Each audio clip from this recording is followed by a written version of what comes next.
Police and டிடெக்டிவ்ஸோட கண்ணிலாம் மண்ணை தூவிக்கிட்டு தொடர்ந்து தொடர் கொலை பண்ணிக்கிட்டு இருந்த ஒரு நபர், ஒரு சீரியல் கில்லர். அதுக்கப்புறம் அந்த தொடர் கொலைகள்லாம் அவன் கொஞ்சம் வருஷத்துக்கு நிறுத்திட்டான். சரி, கொலை பண்ணுறதை நிறுத்தியிருந்திருப்பான் போல, இல்லைன்னா ஒன்றா இறந்து போயிருந்துருக்கணும் அப்படிங்கிற மாதிரியான ஒரு எண்ணத்தில் தான் டிடெக்டிவ்ஸ் இருந்திருப்பாங்க. பட் இப்படி இருக்கிற நேரத்தில் அந்த சீரியல் கில்லர் திருப்பியும் வரான். ரொம்ப வருஷத்துக்கு முன்னாடி கொலை பண்ணிக்கிட்டு இருந்த சீரியல் கில்லர் திருப்பியும் வராங்கிற விஷயத்த போலீஸ் எப்படி புரிஞ்சுக்கிறாங்க?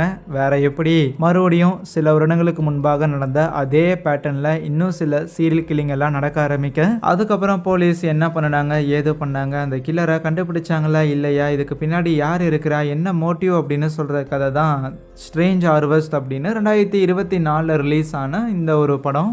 கதையோட ஆரம்பத்தில் ஜோசப் அப்படிங்கிற ஒரு டிடெக்டிவ் ஒரு இன்டர்வியூ கொடுக்கறதுக்காக வந்து உட்கார்றாரு. லைக் இது வந்து ஒரு மாக்குமெண்ட்ரி ஸ்டைலில் இருக்கும். 2007 இருந்து 2015 வரைக்கும் லாஸ் ஏஞ்சலஸ் நகரத்துக்கு பக்கத்தில் இருக்கிற சான் பெர்னியாடோ கவுண்டி அப்படிங்கிற இன்னொரு நகரத்தில் ஒரு வேலை பார்த்துட்டு இருந்திருக்காரு.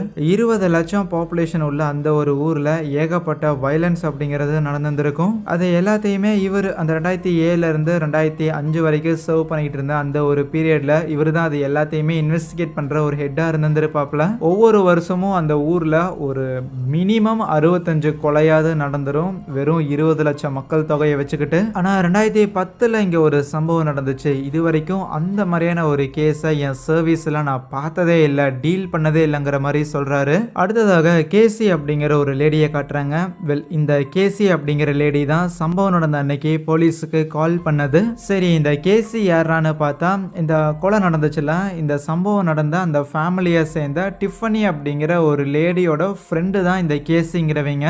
இந்த கேசியோட பொண்ணும் அந்த டிஃபனியோட பொண்ணுமே ஒரே ஸ்கூலில் தான் படிக்கிறாங்க. அதனால தான் பேரண்ட்ஸாக பசங்களை ஸ்கூலுக்கு கூட்டிகிட்டு போகிறது கூட்டிகிட்டு வர்றது அப்படிங்கும்போது வழியில் மீட் பண்ணி ஃப்ரெண்ட்ஸாக இருந்திருப்பாங்க. ஒரு நாள் 2 பேரும் சும்மா வெளியில் மீட் பண்ணி காஃபி குடிச்சிட்டே பேசலாம் அப்படிங்கிற மாதிரி ஒரு மீட்டப் அரேஞ்ச் பண்ணியிருப்பாங்களா. ஆனால் அந்த டிஃபனி அன்னைக்கு வந்துருக்க மாட்டாங்க. சரி, ஏதோ வேலையாக இருக்கிறாங்க போல, சொல்லாமல் கூட வரல அப்படிங்கிற மாதிரி அதை அவங்க பெருசாக எடுக்கல. இருப்பினும் நாட்டில் போக போக இந்த கேசியோட பொண்ணு வந்து ஸ்கூல்ல தானே படிச்சுட்டு இருக்கிறா, அவ கூட தானே அந்த டிஃபனியோட பொண்ணுமே படிக்கிறா. அவ ஸ்கூலுக்கு வரது கிடையாது, கொஞ்ச நாளாவே லீவ் போட்டுட்டா, என்னாச்சுன்னே தெரியலன்னு சொல்லும் போது அப்பதான் அந்த கேசிக்கு லைட்டா சந்தேகம் வந்திருக்கும். அதனால எதுக்கோ போலீஸ் வந்து செக் பண்ணா கரெக்டா இருக்குங்கிற மாதிரி நேரா அவங்க போலீஸ்க்கு கால் பண்ணியிருந்திருப்பாங்க. அப்படி வில் அப்படிங்கிற ஒரு ஷெரீஃப் ஒருத்தர் இருப்பாரு. அவரு தான் அன்னைக்கு அந்த ஒரு கேஸை டீல் பண்றதுக்காக நேரா டிஃபனியோட வீட்டுக்கே போயிருந்திருப்பாரு. பக்கத்து வீட்டுல ஏதோ ஒன்று தப்பா இருக்கிற மாதிரி தெரியுது, இல்லைன்னா பக்கத்து வீட்டுக்காரங்களோட நலனை பத்தி எங்களுக்கு கொஞ்சம் வருத்தமா இருக்குது அப்படின்னு யாராவது நினைச்சாங்கன்னா இந்த மாதிரி போலீஸுக்கு கால் பண்ணி சொல்லலாம். அப்படி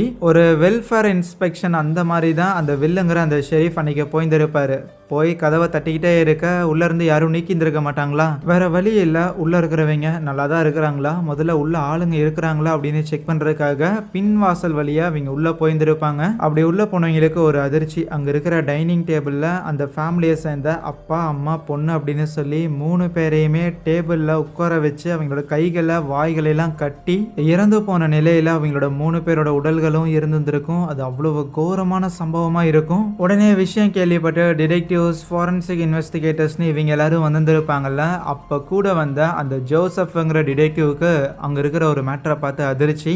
என்னன்னா, சீலிங்கில் இருக்கிற ஒரு முக்கோணம் மாதிரியான ஒரு பேட்டர்ன், அதை பார்த்தோன்னே அவருக்கு அப்படியே தொடையே நடுங்கிருச்சாமா. அவ்வளோ பயத்தில் இருக்கும்போது அந்த ஜோசப் அவன் கூட வேலை பார்க்குறவங்க கிட்ட சொன்ன வார்த்தைங்கிறது அவன் திருப்பி வந்துட்டாங்கிறது தான். இந்த ஜோசப் கூடயே இன்னொரு டிடெக்டிவ் இருந்திருப்பாங்க. அவங்க பேர் டெய்லர். இந்த டெய்லர் அப்படிங்கிற இந்த ஒரு டிடெக்டிவ் இதுக்கு முன்னாடி ஒரு ஹைவே பேட்ரோலாக இருந்திருக்காங்களாமா. இந்த போலீஸ் லைனில் அவங்க வரணும் அப்படின்னு ஆசைப்பட்டதுக்கு காரணமே சின்ன வயசுல இருந்தே அவங்களோட அப்பா வந்து அவங்க அம்மாவை பயங்கரமாக அபியூஸ் பண்ணுறத அவங்க பார்த்துருந்துருப்பாங்க. ஸோ அந்த அளவுக்கு கொடுமையெல்லாம் அனுபவிக்கிற மாதிரியான ஆளுங்க எல்லாரையுமே எப்படியாவது காப்பாற்றணும், அதுக்கு நம்ம கையில் அதிகாரம் இருக்கணும் அப்படின்னு சொல்லி தான் இவங்க இந்த போலீஸ் வேலைக்கே வந்தது. அதுக்கப்புறம் படிப்படியாக இப்போ ஒரு டிடெக்டிவாக இருக்கிறாங்க.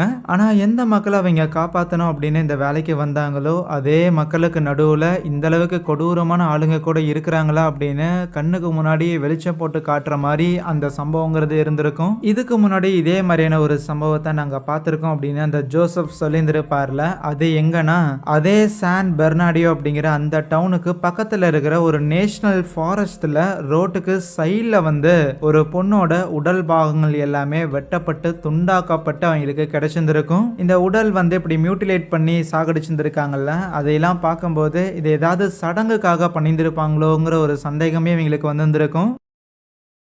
இறந்து போன அந்த ஷிஃப்ரா அப்படிங்கிற அந்த ஒரு பொண்ணோட ஃப்ரெண்ட் ஒருத்தங்க இருப்பாங்க, மோனிகான்னு. அவங்க கிட்ட போயிட்டு அந்த சிஃப்ராவை பற்றிலாம் விசாரிக்கும்போது அவளை பற்றி நல்ல விதமாக தான் சொல்கிறாங்க. ஆனால் என்ன, நல்ல பையன்தான் மேடம், ஆனால் கஞ்சா மட்டும் அடிப்பான் அப்படிங்கிற மாதிரி இந்த சிஃப்ராவுக்கு நிறையா இந்த போதை பழக்கங்கள்லாம் இருந்திருக்கும். போதை பழக்கங்கள் இருக்குது அப்படின்னாலே அந்த மாதிரியான பழக்கங்கள் உள்ள ஆட்கள் கூடயுமே நட்பு வட்டாரங்கிறது இருக்கும். மோனிகா இந்த ஒரு விஷயத்தில் என்னதான் சிஃப்ராவை வார்ன் பண்ணியிருந்தாலுமே சிஃப்ரா அதை கேட்டு இருந்திருக்க மாட்டா. அதனால தான் இவளுக்கு இந்த விளைவு ஏற்பட்டிருக்குங்கிற மாதிரி மோனிகா நம்புறா. இன்வெஸ்டிகேஷன்ல அந்த சிஃப்ரா இறந்து போன அந்த அன்னைக்கு நைட்டு அங்க பக்கத்துல இருக்கிற ஏதோ ஒரு ஹோட்டலுக்கு ஸ்டே பண்ண போயிருந்திருக்கா. அங்க வேற ஏதோ ஒரு ஆண் கூட ஸ்டே பண்ணியிருந்திருக்கா. யூஸ்வலி அந்த ஒரு ஹோட்டலை புக் பண்றவங்க மோஸ்ட் ஆஃப் த கேசஸ் ப்ராஸ்டியூட்டா தான் இருக்கும். மேபி அதைத்தான் இவ பண்ணியிருந்திருக்கும் வாய்ப்பு இருக்கு. ஆனா கூட இருந்தது யாருன்னு தெரியல. ஆனா லக்கிலி ஹோட்டலோட லெஜர்ல அவன் தன்னோட பேரை சைன் போட்டு போயிருந்திருப்பான், ஆல்பர்ட் ஷைனின்னு. இந்த சிஃப்ரா இறந்து போய் 9 மாதம் கழிச்சு அடுத்ததாக கிரிஃபித் அப்படின்னு ஒரு 84 வயசு ஒரு வயசானவரை அவரோட வீட்டுக்குள்ளேயே பூந்து சாகடிச்சிருந்திருக்காங்க. அவர் ஒரு வயசான நபர் மூச்சு விடுறதுக்காக ஆக்சிஜன் சிலிண்டர்லாம் வச்சிருந்திருப்பாரு போல. அந்த சிலிண்டரையே பிடுங்கி அவன் தலையிலேயே அடி அடின்னு அடிச்சு கத்தியை வச்சு கழுத்தை அறுத்து அப்படி ப்ரூட்டலா கொலை பண்ணியிருந்திருக்கான். அதுவும் ஒரு அப்பார்ட்மெண்ட்ல, அத்தனை பேர் வசிக்கிற ஒரு அப்பார்ட்மெண்ட்ல என்ட்ரி ஆகி இப்படி ஒரு சம்பவத்தை பண்ணியிருந்திருக்கான் யாரோ ஒருத்தன். ஆனா அந்த ஒரு கேஸ்ல இவங்களுக்கு இன்னொரு ஒரு லீடு கிடைச்சிருந்திருக்கும். அந்த கில்லரோட ஃபிங்கர் பிரிண்ட்டுங்கிறது கிடைச்சிருந்திருக்கும். 1994 வருஷத்துல அந்த ஃபிங்கர் பிரிண்ட்டை வச்சு அவங்க ஏற்கனவே இருந்த டேட்டா பேஸ்ல யார் யார் கூட அது மேட்ச் ஆகுதுன்னு பார்த்துருக்காங்க. இல்ல ப்ரீவியஸா இருந்த கிரிமினல்ஸ் கூட அது பெருசா யார்ட்டையும் மேட்ச் ஆகல. அதுல இருந்து ஒரு வருஷம் கழிச்சு ஒரு ஃபேமிலியை சேர்ந்த ஒரு சின்ன பையன் ஒருத்தன் இருப்பான். அந்த ஒரு பையனையுமே யாரோ கடத்திருந்திருப்பாங்க. யாரு கடத்தினாங்க, தொலைஞ்சு போயிட்டானா, என்ன ஏது அப்படின்னு சொல்லி எந்த ஒரு இன்ஃபர்மேஷனும் இருந்திருக்காது. இதே போலீஸ் டிபார்ட்மெண்ட் தான் அந்த கேஸையும் நடத்தியிருப்பாங்க. ஊருக்குள்ள காட்டுக்குள்ள ஹெலிகாப்டர்ல வச்செல்லாம் போலீஸ் அந்த பையனை தேட ஆரம்பிச்சிருந்திருப்பாங்க. கிட்டத்தட்ட 3 மாசம் தொடர்ந்து தேடுதல் பணிக்கு அப்புறமா தண்ணி இல்லாம கொஞ்சம் வறண்டு போன மாதிரியான ஒரு லேக்ல அந்த பையனோட பாடிங்கிறது அழுகி போன நிலையில கண்டெடுக்கப்பட்டிருந்திருக்கும். அந்த டெட் பாடி கூட அந்த பையனோட பேகுமே இருந்திருக்கும், அதுக்குள்ள திங்ஸுமே இருந்திருக்கும். ஆனா அந்த திங்ஸ்ல ஒரு பேஜ்ல ஒரு புக்ல ஒரு நோட் புக்ல ஏதோ ஒன்று எழுதி அந்த ஒரு பேப்பரை கிழிச்ச மாதிரி இருக்கும். எழுதும் போது பின்னாடியில் இருக்கிற பேப்பரில் அச்சு விழுகும்ல. ஸோ அப்படி ட்ரேஸ் பண்ணி பார்க்கும்போது கலிபன் அப்படிங்கிற ஒரு பேர் வந்திருக்கும். ஆனால் இந்த கலிபனுங்கிறது மேபி ஏதோ ஒரு பறவையாக இருக்கலாம், இல்லைன்னா ஷேக்ஸ்பியர் இருக்கிறார்ல, ஸோ அவரோட கதைகளில் வர ஒரு கதாபாத்திரத்தோட பேருமே இந்த கலிபனாக தான் இருக்கும். இந்த மாதிரி அந்த பேருங்கிறது எதை மீன் பண்ணுன்னே அவருக்கு தெரிஞ்சிருக்காது. ஆர் மேபி தான் ஏன் கொலை பண்ணுறேன் அப்படிங்கிற ஒரு ரீசனை விட்டுட்டு போகிற மாதிரியான ஒரு ஜோடியாக் கில்லராக இருப்பாரா அப்படிங்கிற மாதிரியான ஒரு சந்தேகமும் இந்த ஜோசப்க்கு இருந்திருக்கும். ஆனால் அதுல இருந்து ஒரு 2 வாரம் கழிச்சு போலீஸ் டிபார்ட்மெண்ட்டுக்கு ஒரு மெயில் ஒன்று வரும். அதில் இன்னும் நான் அடுத்து 10 கொலை பண்ண போகிறேன், நீங்கள் என்ன பிடிக்காமல் இருக்கிறதுக்கு நன்றி அப்படிங்கிற மாதிரி போலீஸ் டிபார்ட்மெண்ட்டுக்கு இப்படி ஒரு லெட்டர் அவன் போட்டு விட்டுருந்துருப்பான். அப்போ தான் இவங்க கன்ஃபார்ம் பண்ணியிருந்திருப்பாங்க டெஃபினட்டாக இது ஒரு சீரியல் கில்லிங் தான் அப்படின்னு. கூடவே அவன் அனுப்பின அந்த ஒரு லெட்டரில் ஒரு விதமான சிம்பிளுமே இருந்திருக்கும். அதுதான் அந்த ஷைனி அப்படிங்கிற அந்த கில்லரோட சிம்பிள் மாதிரி. அடிஷ்னலி நான் 10 கொலை பண்ண போகிறேன் அப்படின்னு அனௌன்ஸ்மெண்ட் வேற போலீஸ்கிட்ட ஓப்பனாக மேக் பண்ணியிருந்திருக்கான்ல. அப்போ தான் இவங்க ஆல்ரெடி நடந்த அந்த 3 கொலை, அந்த ப்ராஸ்டியூட் லேடி, அந்த வயசானவர், அந்த சின்ன பையன், ஸோ அது எல்லாத்துக்கும் ஒரே லிங்க் தான் இருக்குது. இது ஒரு சீரியல் கில்லர் தான் பண்ணுறாங்கிறத கன்ஃபார்ம் பண்ணியிருந்திருப்பாங்க. ஆனால் 1995 அந்த லெட்டர் வந்ததோட அதுக்கப்புறம் அந்த கொலைங்கிறது இந்த மாதிரியான சீரியல் கில்லிங்கிறது நடக்கல. இதே ஒரு பேட்டர்ன்ல நடக்கல. பட் அதிலிருந்து 15 வருஷம் கழிச்சு 2010 அதே மாதிரியான ஒரு கொலையை அவன் பண்ணியிருந்திருக்கான். அந்த சீலிங்கில் இருக்கிற அந்த பேட்டர்னை அவங்க பார்க்கும்போது அதை தான் அவங்க ரியலைஸ் பண்ணியிருந்திருப்பாங்க. அந்த ஜோசப் சும்மா நம்மக்கிட்ட லெட்டர் போட்டுட்டு அவன் நிறுத்திக்கல, 15 வருஷம் ஒரு பிரேக் எடுத்துட்டு திருப்பி வந்திருக்காங்கிற மேட்ரு புரிய வந்திருக்கும். இந்த ஃபேமிலியில் நடந்த இந்த 3 பேர், இந்த ஃபேமிலியை சேர்ந்த 3 பேரை அந்த சீரியல் கில்லர் கொலை பண்ணியிருந்திருப்பான்ல. இதை பார்த்து போலீஸ் பயப்பட்டதுக்கு மெயினான ஒரு ரீசன், இறந்து போன அந்த 3 பேரோட கால்களையுமே தனித்தனியாக ஒவ்வொரு பக்கெட்லையும் வச்சிருந்திருப்பான். எதுக்குடா ஒரு பெயிண்ட் பக்கெட்டில் இறந்து போனவங்களோட காலை வைக்கிறான்னா, அவங்களோட பாடியில் கத்தியை வச்சு கிழிச்சு ரத்தம் ஒழுகிற அளவுக்கு, அவங்க உடம்புல இருக்கிற மொத்த ரத்தமே வெளியில வர அளவுக்கு கிழிச்சு விட்டு அந்த பக்கெட்ல ரத்தம் நம்பி அப்படிதான் அவங்க இறந்து போயிருந்திருப்பாங்க. அதுவும் ஏனோ தானோலாம் அவன் பண்ணல, ரொம்ப தெளிவா உட்கார வச்சு அவங்களோட தொடையில அறுத்து விட்டா தான் அதிகமான பிளட் லாஸ்ங்கிறது ஏற்படும் அப்படின்னு சொல்லி ரொம்ப கான்சியஸா பண்ணி அவங்களோட கையெல்லாம் டேப்பை வச்சு கட்டி அந்த 3 பேரையுமே சேர்ல உட்கார வச்சு சாகடிச்சிருந்திருப்பானா. கூடவே சீலிங்ல அந்த ஒரு சிம்பிளும் இருந்திருக்குமா. யூசுவலி யாரோ ஒருத்தரை கொலை பண்ணுறாங்க அப்படின்னா வந்து கத்தியால் குத்திக்கிட்டோ இல்லைனா கன்னை வச்சு ஷூட் பண்ணிட்டோ போயிருந்திருப்பாங்க. பட் இவன் என்னன்னா ரொம்ப தெளிவாக அவங்கள எப்படி கொலை பண்ணணும் அப்படின்னு எல்லா பிளானையுமே போட்டு நிறுத்தி நிதானமாக பொறுமையாக பேர் மினிமம் ஒரு 2 மணி நேரமாவது இந்த வீட்டில் டைம் ஸ்பெண்ட் பண்ணி இவங்க எல்லாரையும் பொறுமையாக கொன்று அதுக்கப்புறம் ஏணியை வச்சு மேலே சீலிங்கில் அந்த பெயிண்ட்டை வச்சு ஒரு சிம்பிளையும் உறைஞ்சிட்டு அப்புறம் தான் போயிருந்திருக்கான். ஸோ இந்த விஷயங்களெல்லாம் வச்சு பார்க்கும்போது தான் இந்த தடவை டிஎன்ஏ இல்லை, ஃபிங்கர் பிரிண்ட் இல்லை, ஒரு முடி கூட கிடையாது, இவ்வளவு கிளீனா ப்ரொஃபஷனலா பண்ணிட்டு போயிருந்திருக்காங்க போது தான் இந்த சீரியல் கில்லிங்க ஏதோ ஒரு ரிச்சுவலிஸ்டிக்கா அவன் பண்ணியிருந்திருப்பானோ அப்படிங்கிற ஒரு சந்தேகம் அந்த ஜோசப்புக்கு வந்திருக்கும். இதோட எல்லாம் நின்றுச்சானா இல்ல பார்க்ல ஒரு தலைங்கிறது இவங்களுக்கு கிடைச்சிருந்திருக்கும். அந்த ஒரு தலையுமே ஒரு வித்தியாசமான ஒரு சிம்பிள போட்டு அந்த சிம்பிளுக்கு நடுவுல வச்சுட்டு போயிருந்திருப்பான். அந்த தலைக்கான சொந்தக்காரங்க யாரா அப்படின்னு தேடி போய் பார்க்கும்போது தான் அது 2 ஹஸ்பண்ட் அண்ட் ஒய்ஃபா இருக்கும். சம்பவம் நடந்த அன்னைக்கு 2 பேரும் சும்மா வீட்டில் உட்காந்து டிவி தான் பார்த்துக்கிட்டு இருக்கும்போது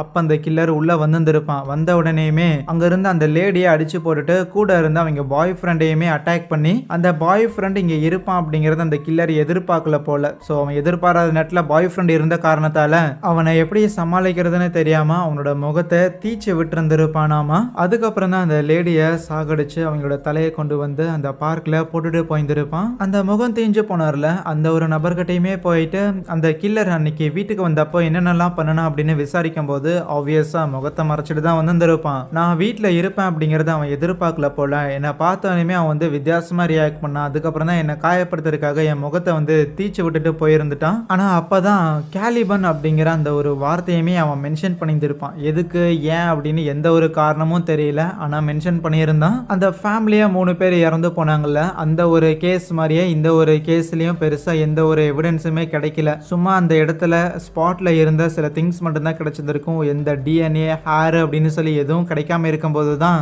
அந்த பார்க்குக்கு பக்கத்துல இருக்கிற ஒரு கடையில வேலை பார்க்குற ஒரு பொண்ணு அந்த பார்க்கு கிட்ட ஒரு டெலிவரி ட்ரக் மாதிரி வெள்ளை கலர் ட்ரக் ஒன்று நைட் டைம்ல வந்துச்சு அப்படிங்கிற மேட்டரை மட்டும் சொல்லியிருந்திருப்பாளா. சரின்னு சில கடைகளில் இருக்கிற கேமராவெல்லாம் செக் பண்ணி பார்க்கும்போது எஸ் அந்த ஒரு ட்ரக் அவங்க கண்டுபிடிச்சிட்டாங்க.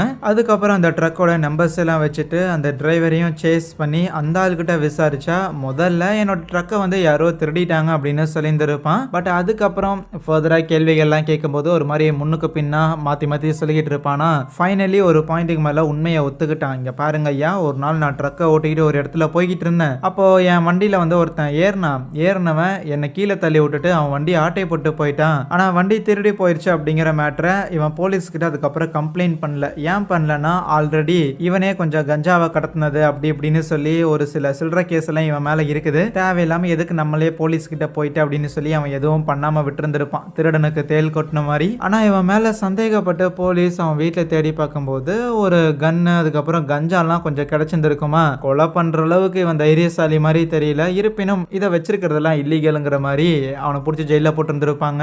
ஒன்ஸ் இந்த பார்க்கில் நடந்த சம்பவத்துக்கு அப்புறம் சில மாதங்கள் பெருசா வேற எந்த ஒரு பிரச்சனையும் ஏற்பட்டிருந்திருக்காது. சரி அவ்வளோதான் முடிச்சுக்கிட்டானோ அப்படிங்கிற மாதிரி கொஞ்சம் நிம்மதியா இருக்கலாம் அப்படின்னு பார்த்தா அதுக்குள்ள அடுத்த பிரச்சனை வந்திருக்கும். கைவிடப்பட்ட ஒரு அக்வாரியம்ல ஒரு டெட் பாடிங்கிறது இருக்கும். ஒரு சைனீஸ் ஒருத்தன் இறந்து போயிருந்திருப்பான். அக்வாரியம்னா தண்ணி டேங்க்ல இது போட்டு சாவடிச்சிட்டாங்களானா இல்ல, அப்படி கிடையாது.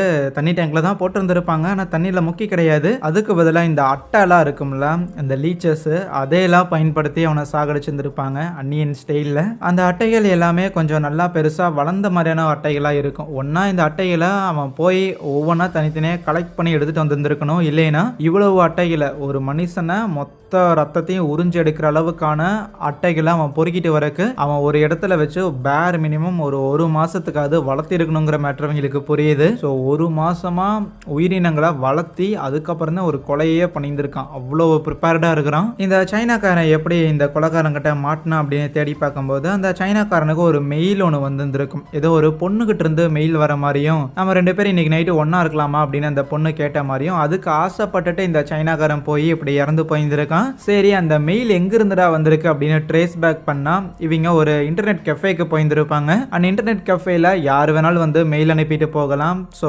யாராவது வராங்களா, சந்தேகத்தின் பேர்ல இருக்கிறாங்களான்னு இவங்களும் அந்த இடத்துல நோட்டை விட்டுக்கிட்டே இருக்கு. அங்க வந்துட்டு போற ஆளுங்க மேல பெருசா யாரு மேலேயுமே சந்தேகம் வர மாதிரியும் இல்ல. போதாத குறைக்கு அந்த கடையில சிசிடிவி கேமராவும் கிடையாது. அதனாலேயே தேடுதலுங்கிறது கஷ்டமாயிடுமா. பிளஸ் அந்த ஒரு இடத்த சுத்தி அந்த ஏரியால நிறைய ஹோம்லெஸ் பீப்புள்லாம் இருப்பாங்க. வீடு வாசல்லாம் இல்லாத மாதிரியான நபர்கள் இருந்திருப்பார்கள். அப்படி ஒருத்தர்கிட்ட போயிட்டு இந்த மாதிரி இங்க யாரையாவது சந்தேகப்படுற மாதிரி பார்த்துருந்துருக்கீங்களா?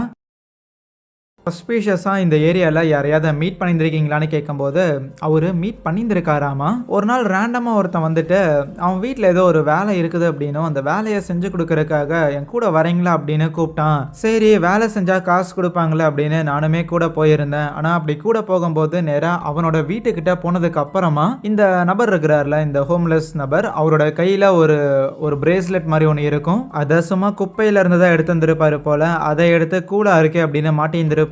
ஆனா அப்போ அந்த பிரேஸ்லெட்டை இந்த சுகர் இருக்கிற பேஷண்ட்ஸ்லாம் இருக்கிறாங்களா, டயாபெட்டிஸ் இருக்கிற பேஷண்ட்ஸ், அவங்க தான் யூஸ் பண்ணுவாங்க. உங்களுக்கும் டயாபெட்டிஸ் இருக்குதா, நீங்க இன்சுலின்லாம் எடுத்துக்கிட்டு இருக்கிறீங்களா அப்படின்னு அவர்கிட்ட அந்த சஸ்பெக்ட் கேட்கும்போது, இல்லைங்க இதை நான் சும்மா குப்பையில இருந்து தான் எடுத்தேன், நல்லா இருக்குன்னு மாட்டியிருக்கேன் அப்படின்னு சொன்ன உடனே அந்த சஸ்பெக்ட்டுக்கு கோவம் வந்திருக்கும். ஒழுங்கா காரை விட்டு இறங்குட அப்படின்னு இறக்கி விட்டுட்டு போயிருந்திருப்பாராமா. இன்கேஸ் எங்கேயாவது அந்த பிரேஸ்லெட்டை வச்சு அந்த நபர் வந்து ஒரு சுகர் பேஷண்ட் அப்படிங்கிறங்காட்டி வேற ஏதோ பிளான் பண்ணி அவரை கொலை பண்றதுக்காக தான் கூட்டிட்டு போயிருந்திருக்கணும். ஆனா ஒன்ஸ் சுகர் பேஷண்ட் இல்லை அப்படின்னு தெரிஞ்சோன்னே லக்கிலி அவரோட உயிருங்கிறது அங்க காப்பாற்றப்பட்டிருந்திருக்கு. அதுக்கப்புறம் இந்த டிடெக்டிவ்ஸ் தனியா அந்த நபர் சொன்ன அந்த வீட்டுக்கு போயிருந்திருப்பாங்க. யூஸ்வலி வாரண்ட் இல்லாமலாம் வீட்டுக்குள்ள போய் தேடலாம் முடியாது. ஆனா சும்மா அங்க இருக்கிற அந்த வீட்டை வெளியில அப்படியே சுத்தி வரும்போது தான் அந்த வீட்டோட கதவுக்கு மேல அந்த சிம்பிள் இருக்கிறத கவனிச்சிருந்திருப்பாங்க.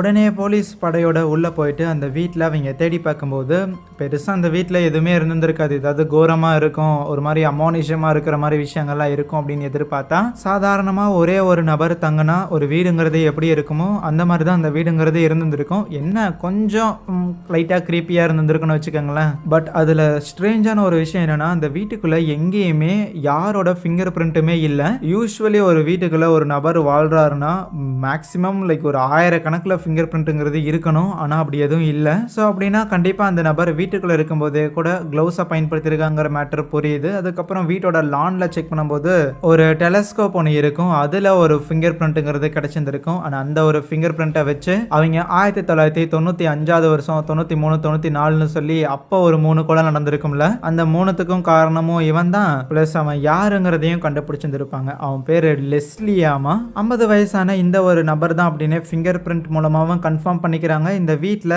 வாடகைக்கு இருந்ததா லேண்ட் ஓனருமே அவனோட ஃபேஸை அடையாளம் வச்சு சொல்லியிருந்திருப்பாங்க. அதுக்கப்புறம் அவனை பிடிக்கிறதுக்காக நியூஸ் எல்லாத்துலேயுமே அவனோட ஃபோட்டோவை போட்டிருந்திருப்பாங்க. யாராவது பார்த்தீங்கன்னா அவனை பிடிச்சு கொடுங்க அப்படின்னு. இது வரைக்கும் நடந்த ஏகப்பட்ட கொலைகளுக்கு அவன் தான் காரணம் அப்படின்னு அவனை பற்றின நியூஸை ஸ்ப்ரெட் பண்ணியிருந்துமே பெருசாக அவனை பற்றின இன்ஃபர்மேஷன் எதுவும் போலீஸுக்கு வந்திருக்காது. பட் ஒரு மாதம் கழிச்சு கொலைங்கிறது விழுந்திருக்கும். 16 வயசு இருக்கிற ஒரு ஸ்கூல் பொண்ணு அவளோட வீட்டில் உட்காந்து ஏதோ மேக்கப் பண்ணி அப்படியே லைவ்லாம் போட்டுட்டு இருந்திருப்பா போல. அந்த லைவ்லேயே அவன் வீட்டுக்குள்ளே வந்து அந்த பொண்ணை கண்ணால் 3 தடவை ஃபயர் பண்ணியிருந்திருப்பான். ப்ளஸ் அந்த லைவ்ல அவனோட ஃபேஸில் இருக்கிற மாஸ்க்குமே ரெக்கார்ட் ஆகியிருந்திருக்கும். அவன் அந்த கேமரா இருக்கிறதா பார்த்துட்டுமே அப்படியே போயிட்டு அங்கே செவுத்துல அந்த ஒரு சிம்பிளை உறைஞ்சு வைக்கிறது. அதுக்கப்புறம் அந்த பொண்ணோட உடலை தூக்கி பெட்ல வச்சு அவன் மேலே ஏதோ ரிச்சுவல் ஏதோ ஒரு பூஜை பண்ணுற மாதிரி இருக்கும். அது மட்டும் அங்கே இருக்கிற கேமராவில் தெளிவாக ரெக்கார்ட் ஆகியிருந்திருக்காது. ஒரு மாதிரி கிளிச் ஆகிற மாதிரி இருந்திருக்கும். ஆனால் லக்கிலி 3 புல்லட் இறங்கியிருந்துமே அந்த பொண்ணு உயிர் பொழைச்சிருந்திருப்பா. ஏன்னா அந்த ஆள் பயன்படுத்தின கன் வந்து கொஞ்சம் சின்னதாக இருந்திருக்கும். அதனால தப்பிச்சா. விஷயம் தெரிய வந்து இந்த ஜோசப்ங்கிற டிடெக்டிவ், அந்த டைலர் அப்படின்னு சொல்லி எல்லாருமே வந்திருப்பாங்க. அந்த பொண்ணு அட்மிட் பண்ணியிருந்த அந்த ஹாஸ்பிட்டல்ல ஒரு 6-7 போலீஸாவது இருந்திருப்பாங்க. ஆனா 6-7 போலீஸ் இருந்துமே விஷயம் கேள்விப்பட்டு அந்த கில்லர் வந்திருப்பான். வந்து அந்த ஹாஸ்பிட்டல்ல வேலை செய்யற ஒரு நபர் மாதிரி அங்க இருக்கிற போலீஸுங்க டிடெக்டிவ்களோட கண்ணுக்கு முன்னாடியே தான் அவன் உலாவிக்கிட்டு இருந்திருப்பான். பிளஸ் அவன் மேல யாருக்கும் சந்தேகமும் வந்திருக்காது. ஏன்னா ஒரு ஹாஸ்பிட்டல்ல ரெகுலரா ஒரு ஹாஸ்பிட்டல்ல ஒர்க் பண்றோம்னா என்ன மாதிரியான ப்ரொசீஜர் இருக்கும் அப்படின்னு எல்லாருக்கும் தெரியும்ல. அந்த மாதிரி யாருக்கும் சந்தேகம் வராத வகையில அவன் யூஸ்வலி ஏதோ வேலை பார்க்குற மாதிரி அப்படியே பார்த்துட்டு கரெக்டா அந்த புல்லட் அடி வாங்கின அந்த பொண்ணுக்கு பிளட்டை இறக்கிக்கிட்டு இருப்பாங்கல்ல, அந்த பிளட் பாக்கெட்ல பாய்சனை கலந்து விட்டுட்டு நீட்டா கிளம்பியிருந்திருப்பான். விஷயம் தெரியாது அங்க வேலை பார்த்துட்டு இருந்த நர்ஸ் அந்த பாக்கெட் எடுத்து கொண்டு போய் அந்த பொண்ணுக்கும் போட்டிருந்திருப்பாங்க. அந்த பொண்ணு பாய்சனால அஃபெக்ட் ஆகி இறந்தும் போயிருந்திருப்பா. அவ இறந்து போனதுக்கு அப்புறம் தான் இந்த விஷயங்கள்லாம் போலீஸுக்கு தெரிய வந்திருக்கும். பிளஸ் இப்படி ஒரு இன்சிடென்ட் நடந்ததுக்கு அப்புறம் ஆப்வியஸா போலீஸுங்கெல்லாம் என்னடா பண்ணிக்கிட்டு இருந்தீங்கன்னு பப்ளிக் எல்லாரும் வச்சு கிளிகளையும் கிளிக்க ஆரம்பிச்சிருந்திருப்பாங்க.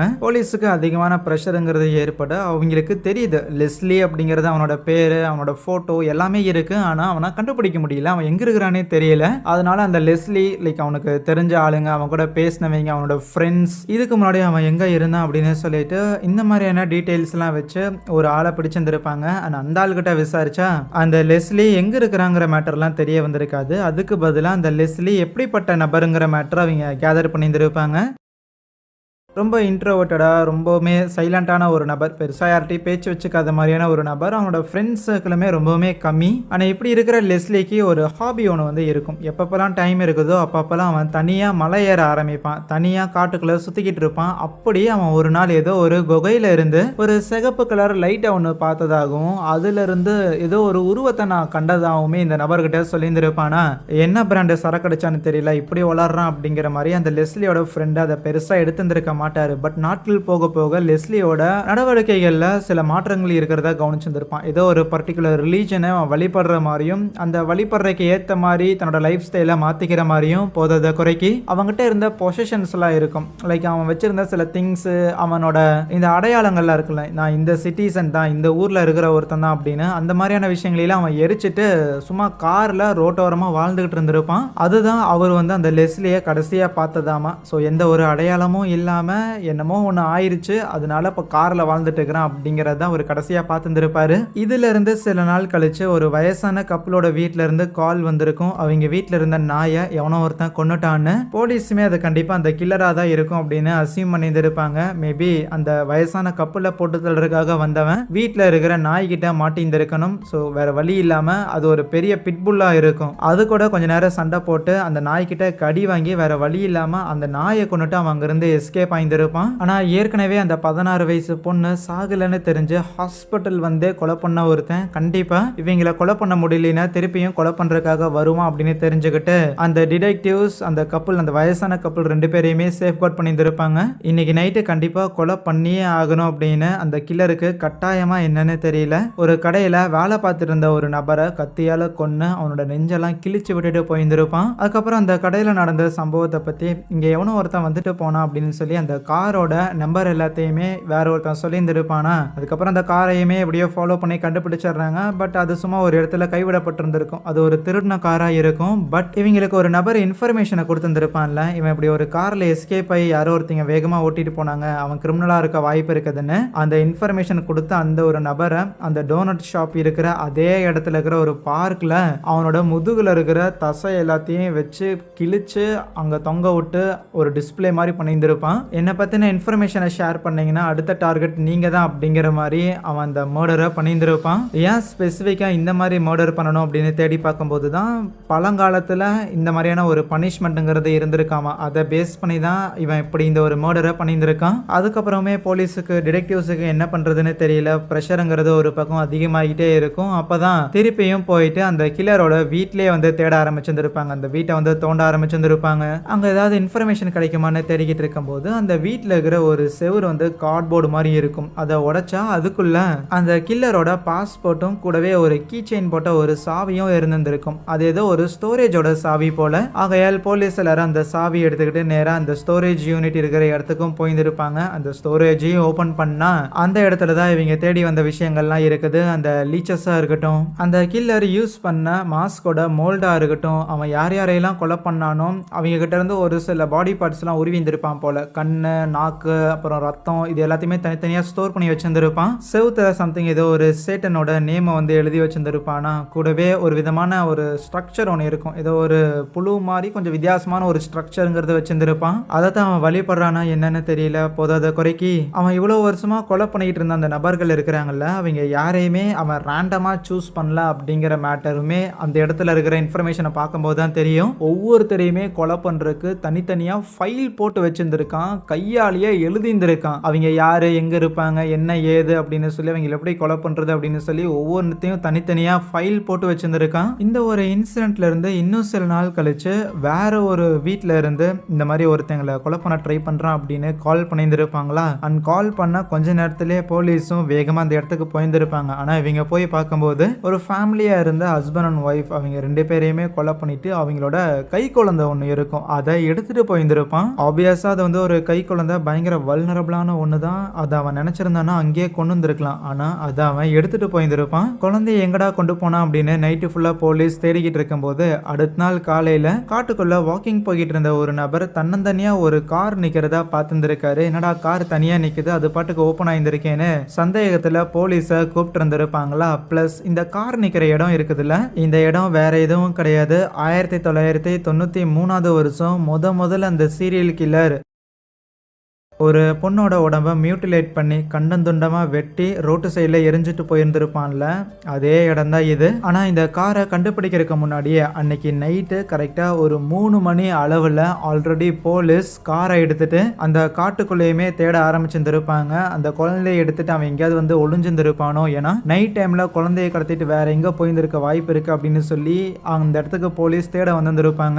வீடு வாசல் இல்லாத நபர்கள், பிக்னிக் வந்த நபர்கள் எல்லாருமே அந்த காட்டுக்குள்ளே டென்ட் போட்டுலாம் தூங்கிட்டு இருப்பாங்களா, ஸோ அங்கெல்லாம் தேடிக்கிட்டு இருப்பாங்களா. இந்த மாதிரி தேடல் அப்படிங்கிறது ரொம்ப பரபரப்பாக நடந்துகிட்டு இருக்கும்போது அப்போ போலீஸுக்கு இன்னொரு கால் வந்திருக்கும். அவங்க இருக்கிற அதே காட்டு பகுதியில் தங்கறதுக்காக கேபின்ஸ் எல்லாத்தையுமே வாடகைக்கு விடுவாங்கல்ல, அப்படி ஒரு கேபின்ல ஒரு ஹஸ்பண்ட் அண்ட் ஒய்ஃப் ஸ்டே பண்ணியிருந்திருக்காங்க. எங்களோட கேபின்குள்ள ஒருத்தன் உள்ள போந்துட்டு எங்களை அட்டாக் பண்றதுக்காக முயற்சி பண்ணா, எங்க ஹஸ்பண்ட் அவங்ககிட்ட மாட்டிட்டான் அப்படின்னு அவங்களோட ஒய்ஃப் வந்து வேற ஒரு கேபின் பக்கத்து கேபினுக்கு எஸ்கேப் ஆகி போய் போலீஸுக்கு கால் பண்ணியிருந்திருப்பாங்க. அந்த நபரோட கையில ஒரு குழந்தை இருந்துச்சு அப்படிங்கிற இன்ஃபர்மேஷனை சேர்த்து சொல்லியிருந்திருப்பாங்களா. அப்போ இது கண்டிப்பாக அந்த கில்லராக தான் இருக்குன்னு வேகமாக அந்த ஒரு கேபினுக்கு போயிருந்திருப்பாங்களா. போனால் அந்த இடத்துல மாஸ்க் போட்ட ஒரு நபரை கட்டி வச்சிருந்திருப்பாங்க.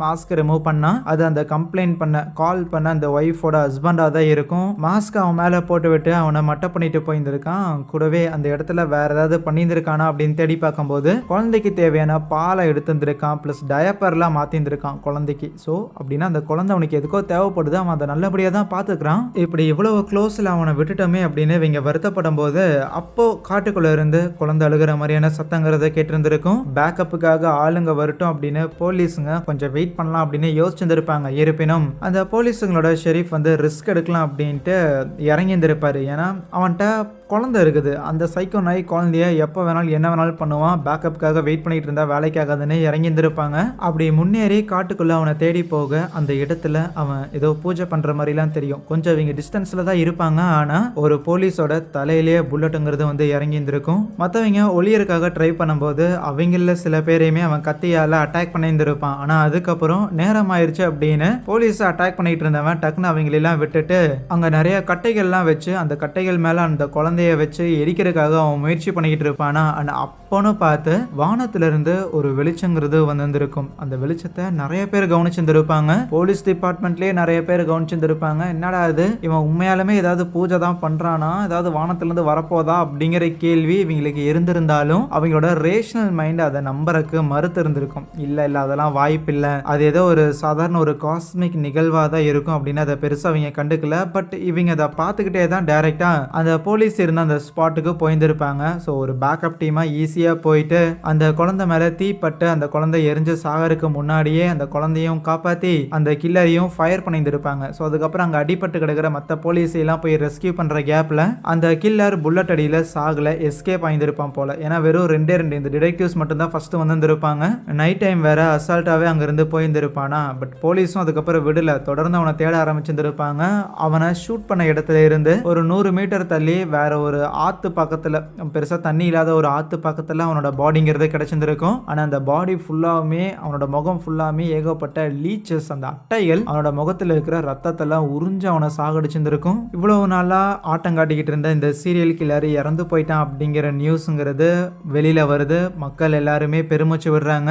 ஏன் ஊர்ல இனிமேல் கிரைமே நடக்காதா அப்படிங்கிறங்காட்டியானா அது கிடையாது. இந்த மாதிரி கொலை பண்ணிட்டு இருந்த ஒருத்தனை போலீஸ் காலி பண்ணிட்டாங்க அப்படிங்கிறது மக்களுக்குள்ள போலீஸ் மேலையான ஒரு நம்பிக்கையும் வர வைக்கும். கூடவே அந்த கில்லரை பத்தின பயங்கிறது அவங்களுக்கு போயிருந்திருக்கும். ஆனா என்னதான் அந்த சீரியல் கில்லர் இறந்து போயிருந்தாலுமே நம்ம ஜோசப்புக்கு, அந்த ஜோசப்ங்கிற டிடெக்டிவ்க்கு அந்த சீரியல் கில்லர் இறந்து போனதுக்கு விருப்பம் வந்து எல்லளவு கூட கிடையாது. அதனால தான் அவனை சாகிற அளவுக்கு கூட அவங்க ஷூட் பண்ணல, பிடிக்க தான் பார்த்துருந்துருப்பாங்க. ஆனா எஸ்கேப் ஆகி இறந்து போயிருந்திருக்கான். எதுக்காக அவனை பிடிக்க ட்ரை பண்ணாங்கன்னா அவனை ஸ்டடி பண்றதுக்காக தான். ஸோ இப்படி ஒரு சீரியல் கில்லர் இருக்கிறான் அப்படின்னா என்ன நோக்கத்துக்காக பண்றான் அப்படின்னு அவன் வாயிலிருந்தே கேட்டு தெரிஞ்சுக்கிட்டு ஆகணும். கூட யாராவது கூட்டாளி இது இருந்திருப்பாங்களா, தனியா பண்றானா பண்ணியிருக்கானா, ஒரு கூட்டமா பண்றாங்களா, இதுக்கு முன்னாடி வேற ஏதாவது கிரைம் கீது பண்ணியிருந்திருக்கானா, இவங்களுக்கு தெரியாததை தாண்டி வேற யாரையாவது எது கொலை பண்ணியிருந்திருக்கானா அப்படின்னு ஏகப்பட்ட கேள்விகள் இருக்கும். ஏன்னா இந்த ஒரு பர்டிகுலர் ரீஜன், இந்த ஒரு டவுனுங்கிறது அதிகமா கிரிமினல் ஆக்டிவிட்டி எல்லாம் நடக்கக்கூடிய ஒரு இடம் தான். ஸோ இன்னும் என்னென்ன பண்ணியிருந்திருக்கான், இல்லை எதை விட்டுருந்துருக்கோம் அப்படின்னு எதுவுமே எங்களுக்கு ஐடியா இல்லை.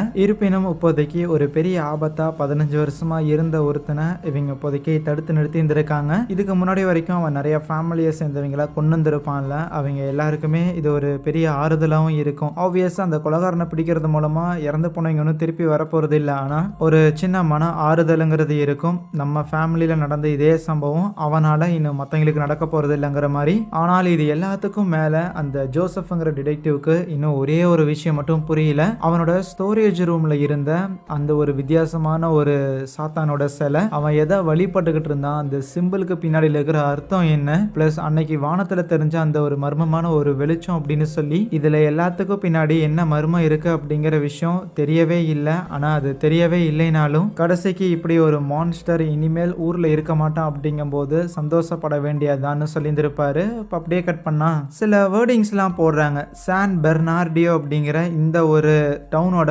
வரலாறுலேயே ஒரே ஒரு கிரிமினலை பிடிக்கிறதுக்காக அதிகமான செலவினம் ஏற்பட்டதுங்கிறது இந்த ஒரு கேஸ்ல தான். அது மட்டும் இல்ல, யுனைடெட் ஸ்டேட்ஸ்ல மொத்தமாவே எந்த காலகட்டத்தை எடுத்துக்கிட்டாலுமே குறைஞ்சபட்சம் ஒரு 150 சீரியல் கில்லர்ஸ் ஆவது ஆக்டிவா இருப்பாங்க, உயிரோட இருப்பாங்க, ஜெயில இருப்பாங்க கிடையாது, ஆக்டிவா தொடர்ந்து கொலை பண்ணிட்டே இருப்பாங்க. அதுல ஒருத்தனை இவ்வளவு ரிசோர்சஸ் யூஸ் பண்ணி தடுத்து நிறுத்தியிருக்காங்க அப்படின்னு சொல்றதோட அங்கே இந்த ஒரு படத்தையும் முடிக்கிறாங்க. எனிவேஸ் கைஸ், இது வந்து ஒரு மாக்குமெண்ட்ரி தான். இது உங்களுக்கு பிடிச்சிருக்கா அப்படின்னு எனக்கு தெரியல. ஏன்னா லைக் தொடர்ந்து பேசிக்கிட்டே இருக்கிற மாதிரி தான் இருக்கும். பெரிய சீன்ஸ்லாம் அவ்வளோ எதுவும் இருக்காது. பட் பிடிச்சிருக்கு அப்படின்னா ஆஸ் யூஷுவல் வீடியோவுக்கு லைக்கை தட்டி விட்டு அதை தெரிவிங்க. கூடவே இந்த வீடியோ பற்றின உங்களோட கருத்துக்களையும் கமெண்ட்டில் ஷேர் பண்ணுங்க. இதே மாதிரி இன்னும் நிறைய இன்ட்ரெஸ்டிங்கான கதைகளை தொடர்ந்து கேட்கறதுக்காகவும் சேனலை மறக்காமல் சப்ஸ்கிரைப் பண்ணி வச்சுக்கோங்க. So yeah, thank you.